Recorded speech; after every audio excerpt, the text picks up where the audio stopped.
Hey, Justin, how are you? Hey, Ram, I'm doing well. How are you today? Good. Happy New Year. Feels like we're 2 months Happy. in already, at least for I me. know. I totally agree. A week in entrepreneur land is definitely not a week in reality for everybody else, I don't think. We need to get a meme where they show a picture of the person who's like aged 200 years. You know what we're going to do? We're going to go to the AI, take a snap, upload it, and say age is 100. It's good, though. It's all good, though. It's like that's what you sign up for as a Well, I'm founder. trying to Benjamin Button the look. I'm trying to age in reverse looks wise. But I'll take the mental strain and mental growth that comes with the Right. experience. Right. My curse is if I don't sleep well, I still look perfectly refreshed. Oh, you great. Like, no, you have no idea. Like, I have 3 kids and one hit me on the face at 5 a.m. By the way, have you ever seen the pictures of either before and after like World War II? Young We're gonna find it. soldiers. Let's put it on Google. Let's just screencast that. What's the Google term for that? World War I, II before. I would say before and after photos. It's incredible when you see like these are young men going to war and they age so dramatically in that, mostly 4 year for tour for an American 41 to 45. So like this is like they go to college essentially in terms of timeline. I got a few up here now. Wow. Yeah. I mean, that's cortisol, right? That's too much norepinephrine, adrenaline. That's lack of sleep, too much stress, right? PTSD, all this stuff. Yeah, you'll find so this was showing some injured ones, which is like always horrific, but Yeah. there's some where you see the wrinkles and the lines. There's one that I've been thinking of. Good one. Wow. Look at that guy. 4 years. What the hell happened to him? Oh my God. I mean, unbelievable. It's Unbelievable. unbelievable. Unbelievable. Now, he might have been an exemplar, not the mean of the distribution, right? Possibly. Yes, that's true. That's why he got the photo, right? It's like That's survival, why, yeah. like that guy. I think that was the photo I was thinking of, actually. Right, right. Um, so yeah, I'm trying to. We should look up like General Patton and Dwight D. Eisenhower because Oh that would yeah, be like natural control, like before and after. yeah. They're looking the Right. same. Oh, presidents often though are seen, and you see like Obama, like the amount of like gray hair and wrinkles on Oh Obama. yeah, that's like W. no question about that, right? You go become like a president, you just age rapidly. Yeah, you're negative Benjamin Button if you're the president. Leadership is a burden. It's a duty, Yes, it's an honor, it's an obligation, but it's also a burden. it is a tremendous burden. But like you said, tremendous honor as well. And a joy. And if you can relate to the duty in a way that's meaningful, then I think you get less stress. One of the questions people will ask me is like, Ram, how do you like stay on top and do all this stuff?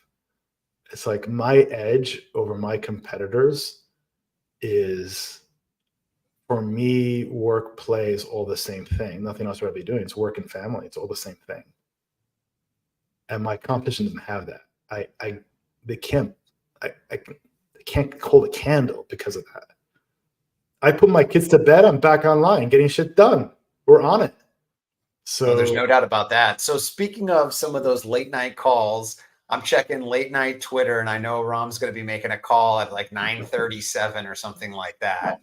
A lot of those calls lately have been very timely, very timely. Your immediate reaction. You are not, hey, I'm going to think of a tweet and it's going to be 2 weeks in the planning. Your real time reaction. And right, a lot of those have been market sentiment, right? Like you're seeing animal spirits or you're sensing them or you're saying, hey, overbought, oversold. Some of them have been really good lately. My compliance hat literally is on for us though. And I'm not going to say past performance is no guarantee of the future, but tell us a little bit about some of these things. Tech stocks too high. for I'm instance. going to share a screen with you. It's a tweet I did because I was just teasing all these Wall Street equity strategists that make these like 10 predictions for 24. We made 10 predictions. I got 8 of them done this week. Like we're done with them. Close them out. Exactly. Made them. We're done. It's like while they're working on whatever top 10 list, these are deeply researched ideas. By the way, they're the approach is zooming out. It's more than just sentiment. I look at fundamentals, valuation, and technicals together, and then I do a synthesis. And we write about this in our newsletter. It's all in the open. Share how I do it. Also, in turn, I can't unpack everything in real time. I get nothing done. But I try to show examples like, this is what we're doing. And, the framework is non-consensus investing.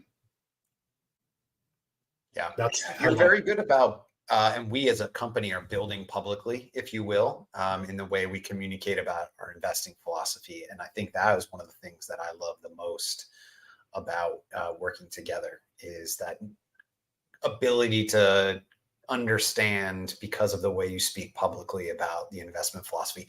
I hear it, like we have those conversations in the morning and then I see the tweet later or talk at night and see it. But yeah, you see it in real time too. Like I remember Tuesday morning, we had the stand-up. I said, I'm concerned about tech and semiconductors. First thing.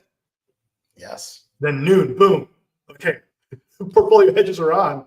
Shorted SoFi on Friday. Closed it yesterday morning. Now we're hanging. We're cool. But let me zoom out for a bit. So sorry. Yeah. Go ahead. Yeah. No. Go ahead. I'd love to hear. So it's not at all. It's not at all like instinctual or reaction. It may seem like it's not at all actually. In fact, if you do like a timeline from November and December and now, you can see the themes and the buildup. I can give a few examples. I'll start with one example, like on tech. First off, mid-October, we're long tech. We're buying Broadcom, ASML. We're all about that in our newsletter and other names. So we have actually like 15 names in semiconductors, but I use the same names when we talk about publicly, so I'm not trying to give away all our alpha, right? So we're long. We said this is a correction, and we've been underweight from the first week of August. We went long. And then November, okay, small caps. And then in December, the second week, I said tech is overbought. Don't buy tech. I'm looking at energy now. Because the only thing that hadn't gone up in value. And fundamentally, I'm a value investor, even though I also own growth. Value is a mindset. It's about relative value, right? And energy is a great hedge against tech because they're negatively correlated. Bonds and stocks are positively correlated. Stocks drop, bonds drop. What's the point of owning the bond? So what we saw is a few things. I'll walk through each bucket. So in the last newsletter that we published on New Year's Eve, I put it on Twitter the week before that too. Usually they're synchronized, but we showed that the long-term earnings growth expectations of analysts had peaked again. Last time you saw that, tech corrected. And then we did a name by name through Mag 7, most of the Mag 7 with the view there. Because we do like some of the Mag 7 with Google, Meta, but not like Tesla and Apple. So that was one of the fundamental piece. The second is expectations. You need to get that right. Analysts had gone from year-over-year expectations of 0% going into Q4 earnings. So when the bar is low, you can cross the bar. And, in October, the analyst and market sentiment was, recession or consumer spending is going to fall off. Delinquencies are going up. There's a credit event. When that's consensus, then that reflects market pricing. And consensus is not equilibrium. It has to be something other than consensus. Right? Imagine Mr. Tarzan. Mr. Tarzan is Mr. Market. And as Ben Graham likes to say, it's manic depressive. And he's on the vine. And when that vine is at peak, it's consensus. And that vine's going to come back. So the second part, on your point, on sentiment, was end of the year, after that Fed pressure, where we're going to orient to rate cuts, markets lifted off, any of the positive Santa Claus season, all this stuff, people get excited. And sentiment is soft landing. And you can measure that. You can measure that. You can measure sentiment. You can measure like yield at high yield is like low. That means things are up and to the right. So you can't get better than soft landing though, right? There's no soft landing for longer. Yes. If soft landing is consensus, it can only deteriorate, right? Like ultimately some news will show up that changes that. And that's the vine dropping back down.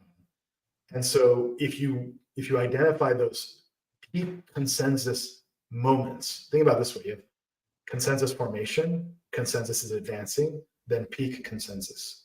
Then the vine's going to move the other way. But all these have to come in harmony. So let's talk about value investing, and let's use Apple. You've talked a bit publicly about Apple. Apple, I think, is a great example of your discipline as a value investor, because there's a lot of goodwill in the brand. Right. I'm speaking to you with an Apple computer in front of me, an Apple monitor to the left of me, multiple Apple devices in front of me, AirPod Pros in, but your value lens has said something different that was insightful to me. And Buffett's a value investor and Apple's his top position. So, Apple is a great example, and this combines fundamental as well as top-down themes and valuation and sentiment, putting all that together. I'll cycle through that framework right now. In the summer, people were saying Apple's as good as a money market. That means complacency. That's peak sentiment. That's one strike.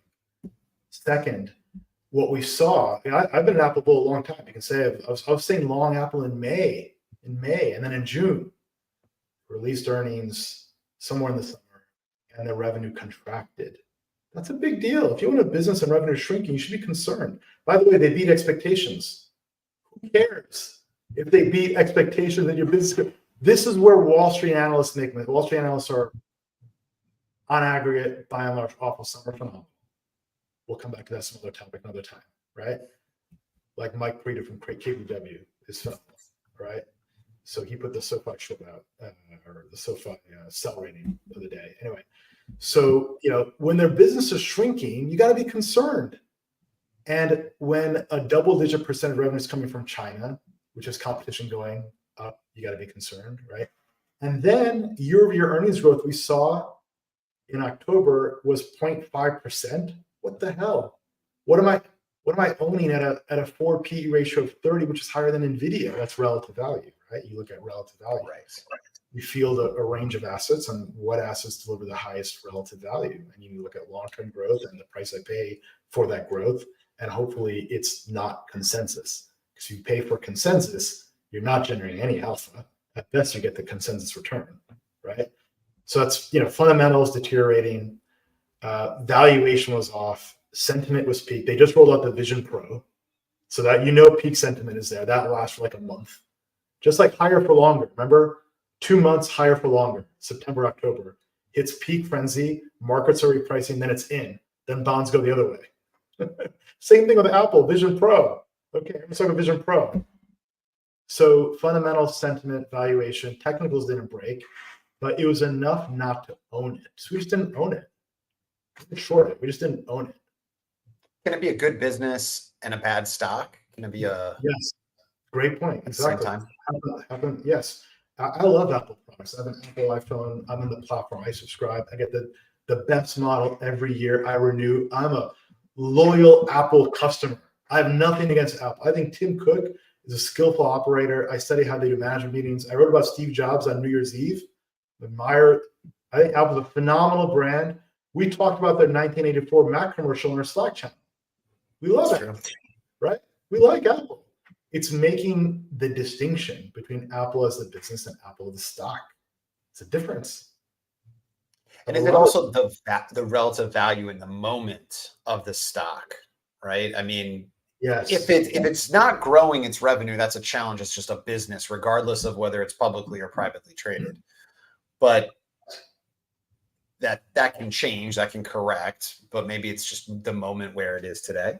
And where the trend is, the secular trends are attached to, and the fact that you got rising competition, you got Mag 7 competing for the next form factor, which creates risk for Apple. Like Apple has shots on goal, but the question is this: the people listening to this saying, "Look, I like Apple because they'll figure it out," or "I like Tesla because they'll figure it out."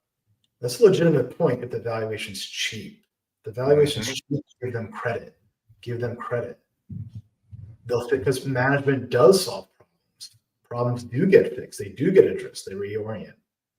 But if valuation's expensive. No, you wait for proof. You wait for evidence. Do the opposite.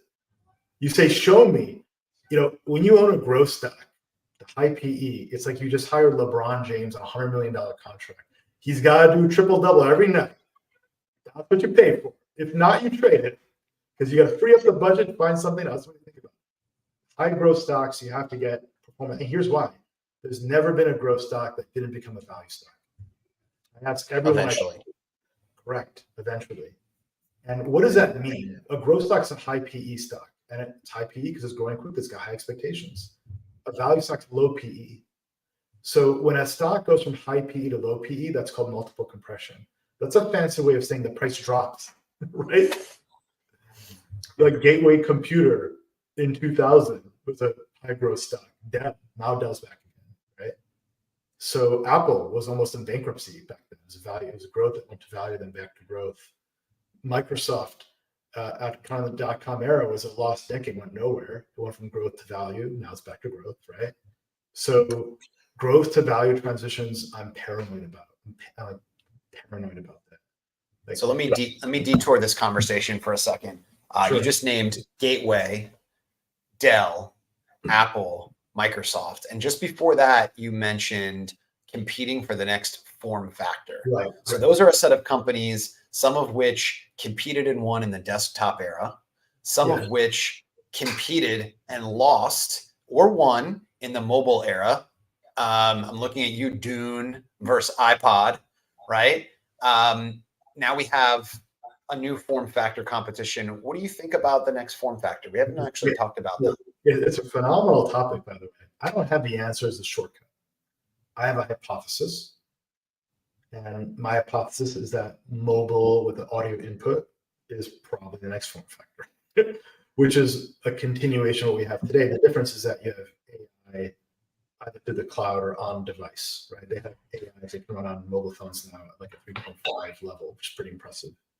So I think it's omnipresent AI that's context aware that prompts you. That AI is in ascendancy when AI prompts the human, not the other way around, right? Because focus is everything. Knowing what to focus on when, given your context, given your goals, given your state of mind, given even who's around you and where you are, right? Come at the grocery store, go around, pick up a pair of buns for hot dogs or whatever, right? Or you buy your wife flowers because it's your anniversary. Like, I need that prompt, right? So the next form factor, I think it's mobile earphones, and it transitions to your desktop seamlessly. Like, it follows you around, but you have to have privacy and encryption. Hopefully crypto plays a role in that to guard against hacking and big tech exploiting our information. So that does not mention like glasses or AR or VR nor holographic kind of interfaces. So I that's the world I want, because I'm a nerd. Watched Blade Runner growing up, and I love that kind of stuff. But you kind of get punched in the face if you wear Google glasses in like Grad Central, and it's gonna have a lot of truth factor. But I'd love to take images and videos of my kids as I play with them without having to step out of the present moment. That's my use case, for example, right? Or get a prompt when I'm doing something like maybe watching them play soccer, and it's like, oh, you got a call from Justin. And it has like a context and relevancy factor, right?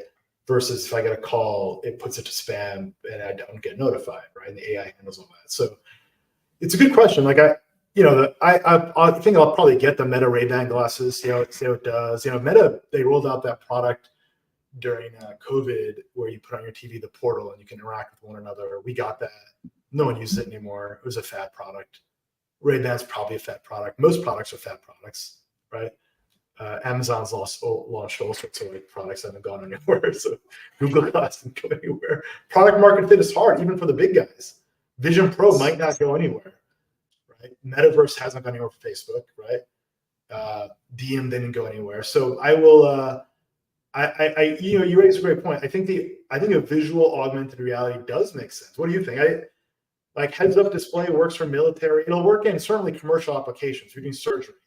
If you're a doctor doing diagnostics, of course, in the commercial. because the context changes. I'm giving you my privacy in exchange for value in a controlled setting. Yeah, I think commercial setting a augmented reality with a type of glasses or a visual interface that has hardware is very likely future, in my opinion. I do not think for people that is a near term kind of thing. Like if you don't have prescription glasses, you probably don't want to just throw on glasses because they have an interface. I don't have prescription lenses. I don't need them. I do wear sunglasses very religiously outside. So the Ray-Ban idea was like, oh, that's kind of interesting because now they don't look like a total, you know, I don't know, just they don't look ridiculous. They look like Ray-Bans, which is kind of cool. So I'm actually more bullish on the idea of that holographic interface. There was that company that did the pin. What was the name of that company that had kind of a flop launch because the video with the two folks was so bad? It was a guy and a woman, and they were like demonstrating the pin, and it's like an AI pin that you can wear. And oh, right. Oh boy, it's like a body camera with AI. Ooh. Kind of. But to me, that's what it is. Like whether it's, you know, a projection off of my wrist, which I could see because I wear a watch every day. I could see a holographic interface and a projection where I can interact because I don't like carrying my phone. I don't want to have my phone. I don't want to have to like lift up my phone and look down and things like that. So I could see the next form factor being a holographic interface that connects through something like a pin, or I haven't seen them, but I would say a watch. I would expect a watch to be able to do that. Well, I think part of it is all these devices will talk to one another, right? So your phone will house the AI and it's sending information to the glasses to project, or the holographic device, or receiving information from your watch. So it's not actually like a one product, probably ecosystem. That probably helps Apple, by the way. They own the phone, they got a good watch product. So there's your bull case for Apple, but wait for them to deliver and actually articulate that strategy. They haven't done, right? Not to get on Apple, but correct. What's the user experience with the holograph? Is it like R2D2, Obi-Wan Kenobi, where are you? It projects on your desktop, and how does that look? I don't know. I mean, that's I think the open question. I do know that, you know, holograms are already, you know, very well established in kind of like music and media. You know, there's concerts. That's a really interesting thing, huh? Yeah. I like your thesis there. First, if I agree, like commercial, yes. Day-to-day application of augmented reality, no. I think your entertainment use case is spot on. No question about it. Day-to-day use, I doubt it though, because of convenience, practicality, preserving privacy. You know, if you're taking public transit and you're consuming some content, 2D displays, auditory is still the way to go. You know, you want to be able to not have the person next to you judge you for what you're watching or whatever it might be the case, right? Just privacy. Yeah, it'd be great to have a 3D immersive reality experience, listen to a live comedy show and have like Chris Rock or Jerry Seinfeld in the room, or like, it'd be amazing. A few years, of course, from that, but that'd be super, super cool. So we won't get there this year, but what will we get done this year? Let's talk about New Year's resolutions for a second. So those are all. Yeah. So I gave up on New Year's resolutions a long time ago. Dude, I'm with you. I didn't want to spoil the party, Justin. Go ahead. Sorry. No, I didn't like the idea that I was committing to something just because it was the first of the year, and then I didn't follow through often enough. But I have now adopted a couple of different approaches. I definitely am a planner, so I'm creating goals. I don't call them New Year's resolutions. So I'm not like, oh, this year I'm gonna lose whatever. But I do create very concrete goals, and I try to break those down into measurable micro goals on the way to achieving something. So you could call it a resolution, but I don't like the idea of a New Year's resolution versus, hey, it's a new year. I've got a new quarter. Right. I've got a new 12 months. I'm going to have goals and I'm going to have them broken down into quarterly milestones, and I'm going to get Right. there. You But I don't do have a yearly, my own annual and quarterly OKRs. I do have a annual mantra, which What's that? is something I developed 3 years ago. Tell me, you're holding us a Yeah. breath. So this year's mantra actually was inspired by a singer who he was talking about his story, and his album is called Growth and Gratitude. And I wasn't sure what my annual mantra was. That jumped out. I'll give you the history though as to how I got here. Growth and gratitude. Growth and gratitude is my And gratitude or mantra. ingratitude? Growth, ingratitude, or growth, and like ampersand. I love it. First of all, I love it. It's great. Great values and makes sense. Go for it. So 3 years ago, I started this. I wrote it down on my whiteboard in my gym. I abbreviated it C3E, and it was commitment to energy, effort, and empathy. And I don't recall where I heard the idea of getting a mantra, but I did it. I wrote it down and I looked at it every day in my gym. And so like when I was struggling to work out or got upset about something, I focused on that. Last year I did commitment to effort, energy, and empathy. Was that it? C3E. Yeah. The effort, energy, and empathy. Yes. Just internalizing that. Interesting. I like that. That was 2022's mantra. 2023 was PWPP. Giving you the abbreviations here too. A new one every year.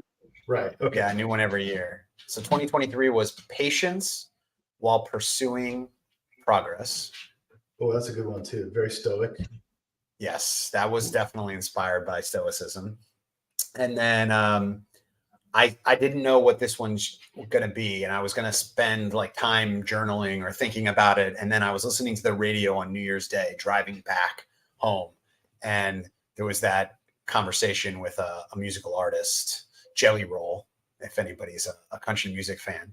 And he talked about growth and gratitude. And as soon as I heard the two words, I was like, that's it. I don't know if you could see one. Oh, I love it. That's a great one. We've talked about gratitude many times, maybe not enough, but, inculcating that and having that perspective and finding gratitude every day, including in your suffering, is important. And that mindset is a competitive advantage. It'll deliver and it'll give you the well-being too. So and growth as well, right? Like if you're not growing, you're declining, right? So exactly. we're here to grow, and suffering delivers both of that. You grow through suffering, and if you can find gratitude meeting the suffering, then you're hopefully relating to life in a productive, useful way. So I like that. Your mantras, I think about them, Justin. Discipline is addictive is still echoing in my head. And you also said there's dignity in work. I never heard it expressed in that way. And I like these mantras, and they're great intentions and North Stars to create focus and reminders, and like a touchstone to recenter around in a very simplified way. And that's what you need. We need that North Star to get back to put things in perspective. It's like climbing the mountain with a single sentence. Yeah, no, that's exactly the purpose of it. And I was having a conversation about that today, actually. Is like, how do you use that mantra, was asked of me. And it was a great question because I didn't know fully how to use them when I first started. And I still am learning how to use it better. But I had commented that I had it on my whiteboard in my gym in the basement. But I realized that's a limited space, and I'm not always down there. I'm not always in all of the situations. And so now I have it in a couple of different places. Right, you have prompts. So, which is important too, as we go back to time and again, is your environment, your setting helps govern yourself. And how do we make it easier on ourselves? Have the right prompts and avoid the distractions. That's right. And then a moment when you're feeling dysregulated to be able to say, oh, okay, well, I've got a way to regulate myself, and coming back to that mantra. So I like your approach in New Year's. I would say, I think we're always assessing and reassessing and finding ways to improve upon ourselves. So we don't have to wait once a year to have that conversation, right? So in that sense, I'm not terribly like a big New Year's resolution person. However, I do like the idea of formulating an intention. Yeah. And maybe you call that a New Year's resolution, I suppose. And I think it is worthwhile to reflect and have a time of year where you're conscious about that deliberation. And here's a generic New Year's resolution that I think anyone can apply and it'll help everyone. And it's very simple. It's called get organized. Get organized. We can always improve upon that too. There's certain things in life you can always improve upon. Your VO2 max, excuse me, etc. Get organized, right? So we all have goals we're pursuing in life. Everyone has goals. And the definition of intelligence is being able to identify the most efficient means to accomplish the goal. And that's what organization is, actually. Organization is the same thing. Being able to identify what to do in what order when. That's organization. Right? If you have a project plan, you break it down in terms of milestones and then tasks and owners and dates. That tells you what to do when, what order, and what context. And that's what intelligent execution is, right? If you're trying to accomplish a goal, then the most expedient means of accomplishing that goal is the exercise of intelligence. So organizational skills are direct one-for-one intelligence, actually. And I don't think people realize that, especially people that are very smart. They don't appreciate that because they've got a great short-term working memory. They can juggle the 10 things in their head. They don't have to write it down. They don't need a to-do list because they think they can figure it out. And the unlock is when you build a to-do list. Like, here are my goals for today.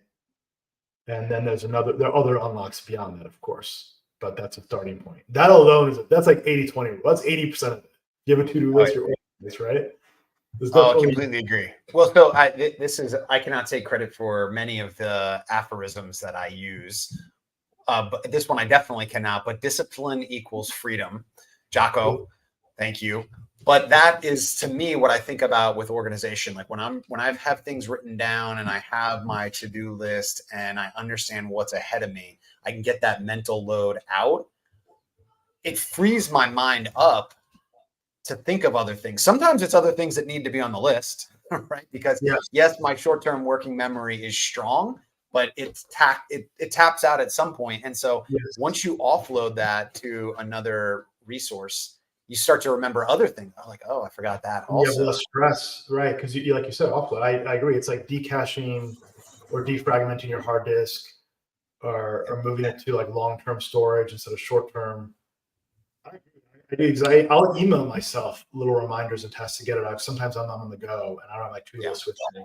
So I have little cues like that, or I'll send a message on Slack. I like that a lot.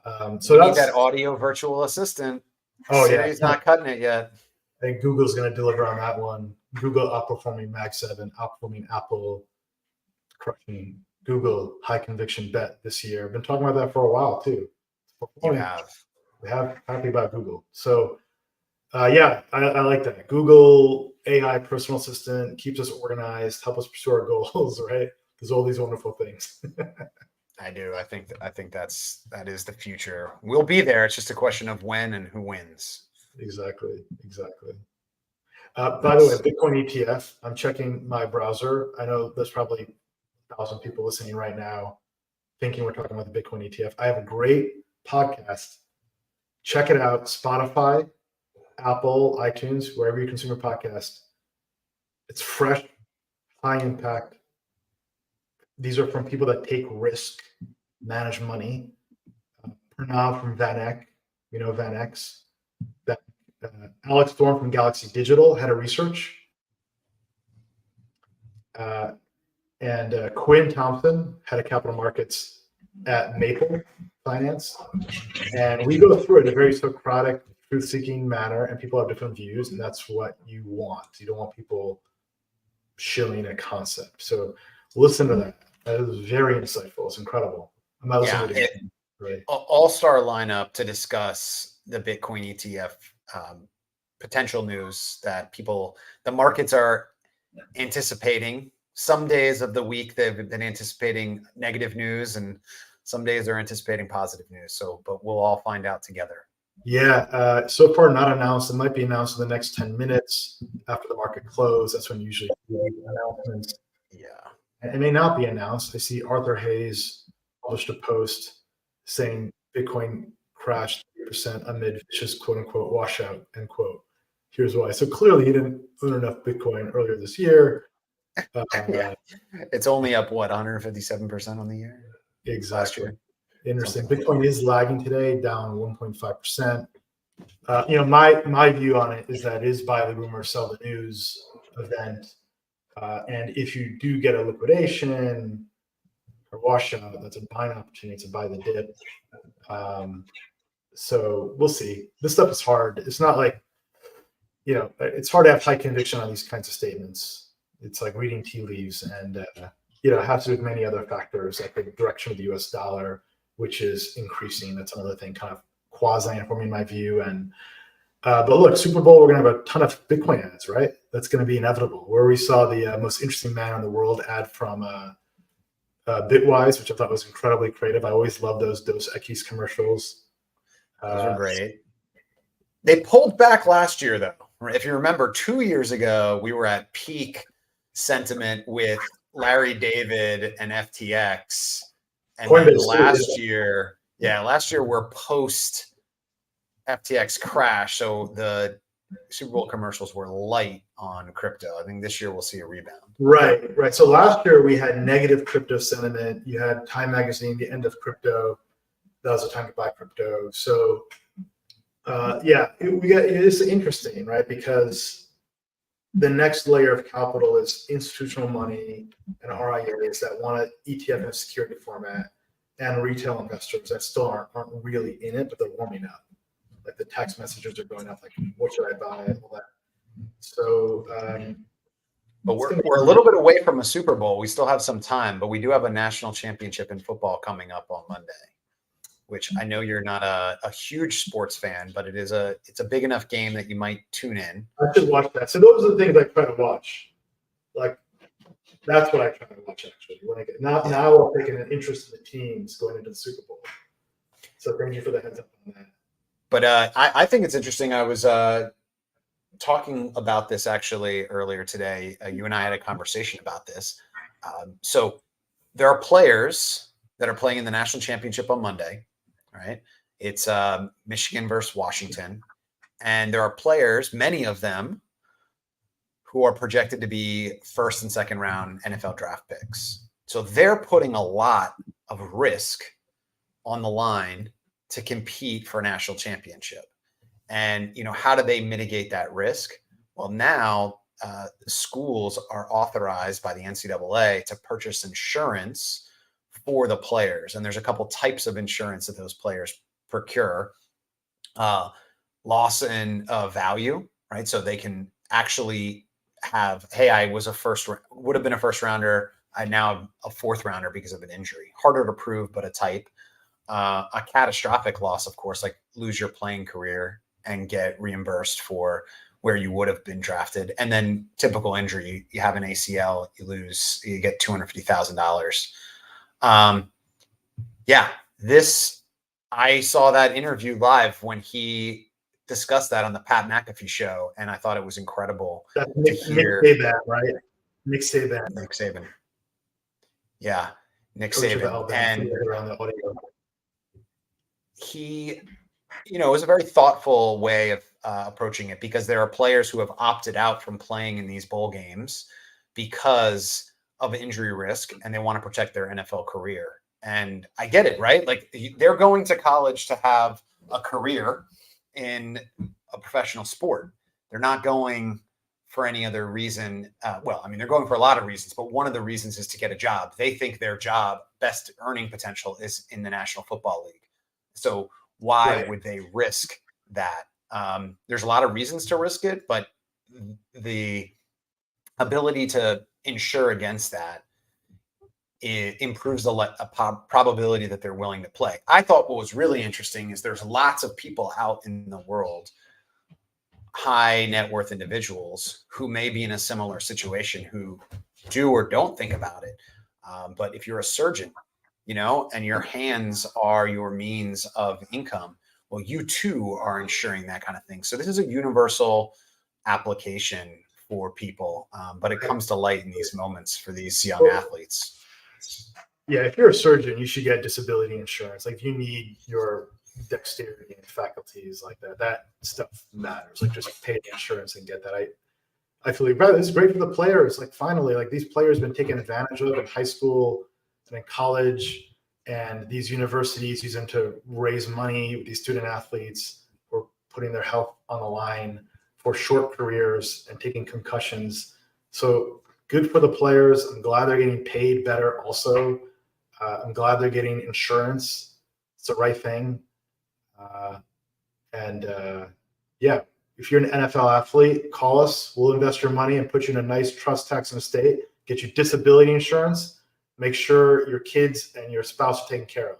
So give us a call. I should interview a buddy of mine. He was actually part of the Kansas City Chiefs, won the Super Bowl, got a ring. And cool. Yeah, super interesting guy. He was also a financial advisor at Merrill, then he retired. He did that after he won the NFL, and he started servicing other NFL clients, like his network. It's really interesting, right? But then he started like a coaching camp for promising high school kids. We'll make a note of that. We got to remind ourselves to out the email. His name is Chris Thomas, Kansas City Chiefs, Super Bowl ring.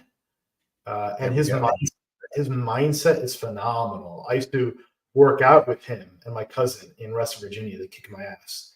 But it was great. His technique, his mindset, his focus, his discipline, the clarity of thinking too. Like these mantras you talk about, Joseph, that's exactly how he thinks. It's not about overthinking. It's actually turning off the left brain. It's creating focus, discipline, habits. So we'll have to go. I mean, that's a great topic, right? Insurance, athleticism, sports. All right, I'm going to go message him after this. We'll make that happen. That sounds good. I'm interested in having that conversation and seeing where that goes. That'll be fun. Learn a little bit more every day. Awesome. Should we leave it there? We should. Ram, thanks so much. Have a great weekend. You too, man. Take care. Have a great weekend. Bye-bye. Bye-bye.